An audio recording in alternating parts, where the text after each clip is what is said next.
Bom dia, senhoras e senhores inscritos nesse canal. Hoje é segunda-feira, 1º de agosto de 2022. E para aqueles que se inscreveram recentemente nesse canal, muitas inscrições no final de semana, eu agradeço cada uma dessas inscrições. Gostaria de dizer que a Uber está mais quebrada que arroz de terceira. Eu trago isso aqui ao longo dos últimos 5, 6 anos. E a matéria de hoje aqui do ProMarket, que saiu aí dia 28 agora, no final de semana, excelente matéria, entrevista com o especialista em transporte, Hubert Horan, que eu já trouxe aqui N vezes, esse cidadão. Extraordinária matéria, a Uber, desse jeito aqui, o título está dizendo aí, Uber tem preços mais altos e serviço pior do que a indústria de táxi tinha há 10 anos atrás. Extraordinário aqui, Ashley Schenter. Veja bem aqui, o especialista em transporte, Hubert Horan, explica por que a Uber é irremediavelmente antieconômica e como seu envolvimento com formuladores de políticas e acadêmicos ajudou em sua busca incansável por crescimento. Essa entrevista aqui foi agora aí depois das revelações do delator lá na Europa. Em 2019, Horan escreveu uma série de 3 partes que eu trouxe aqui no canal para o ProMarket sobre os preços predatórios da Uber e a dependência de subsídios gigantescos. Esse camarada aqui, como eu, ele é crítico, né? E baseado nas falas dele é que eu venho falando aqui que a Uber não tem futuro e ela está na beira do precipício. Aí o jornalista perguntou aqui qual é a verdadeira história sobre a Uber e a qual deveríamos estar falando. Aí ele disse que o cerne da história é que a Uber sempre foi irremediavelmente antieconômica, ou seja, é inviável financeiramente.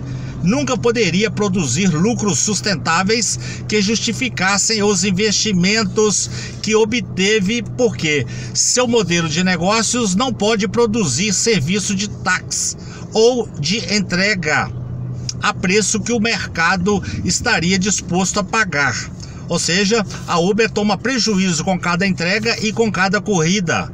Se você eliminar a maquiagem contábil, e eles estão sempre forçando, né, a contabilidade nesses relatórios que eles divulgam, porque são bandidos, mentirosos e trapaceiros. Eles perderam 31 bilhões em seus negócios atuais e ainda não produziram $1 sequer de fluxo de caixa positivo. Então eu tenho anunciado aqui, né, o prejuízo da Uber em torno de 50 bilhões de dólares e ele está falando aqui em 31 bi. Então, mas de fato o número está variando entre 31 e 50 bilhões de dólares, o que são números astronômicos. É por isso que tiveram que criar essa cultura e esses esforços maciços de lobby para poder convencer aí a turma. Eles fizeram essas coisas porque era a única maneira de impulsionar o rápido crescimento de volume necessário para produzir uma avaliação do tipo unicórnio. Todos esses políticos europeus correndo para obter dinheiro da Uber estavam servindo a uma empresa irremediavelmente antieconômica que estava expulsando os trabalhadores existentes, quebrou todo mundo que estava no mercado, e empresas mais eficientes que eram as empresas aí de transporte, né? Que quebraram todos por causa dessa quadrilha da Califórnia chamada Uber. Eles não estavam criando empregos e melhorando o bem-estar econômico em sentido nenhum. Era um empreendimento puramente extrativista que visa aí extorquir aí os motoristas.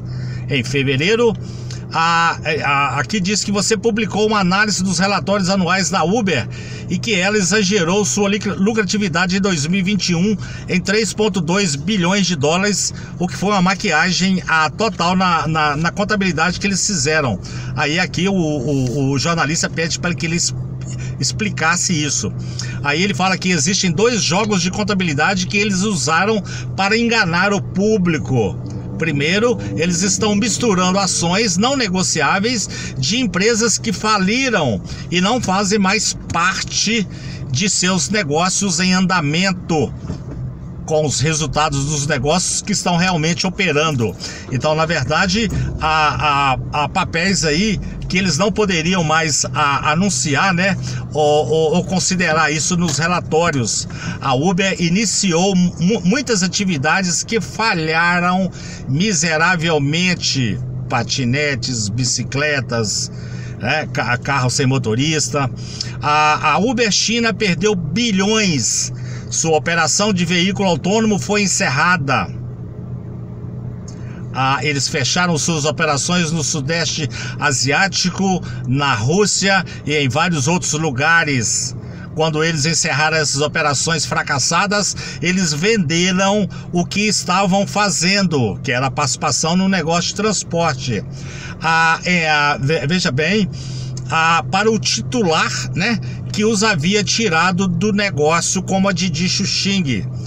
A Didi na China é um excelente exemplo. Em troca de deixar a China, né, e a Didi passou a ter o monopólio local. Ela deu à Uber um pouco de suas ações, cerca de 16%.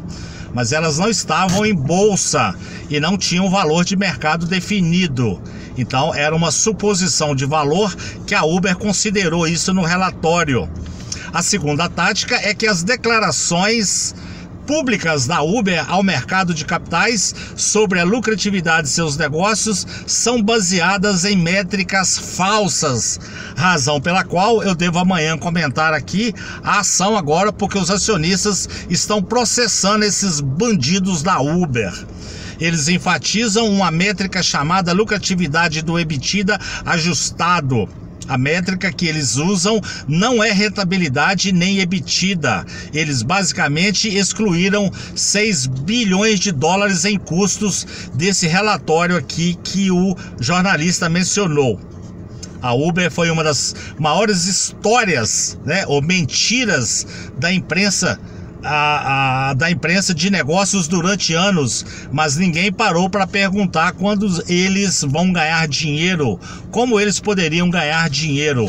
Nunca conseguiram e nunca vão conseguir. As operações do Brasil sempre foram deficitárias, assim como no resto do mundo. Para finalizar o vídeo, a Uber hoje em dia tem preços muito mais altos e serviço muito pior do que a indústria de táxi tinha 10 anos atrás, quando eles chegaram.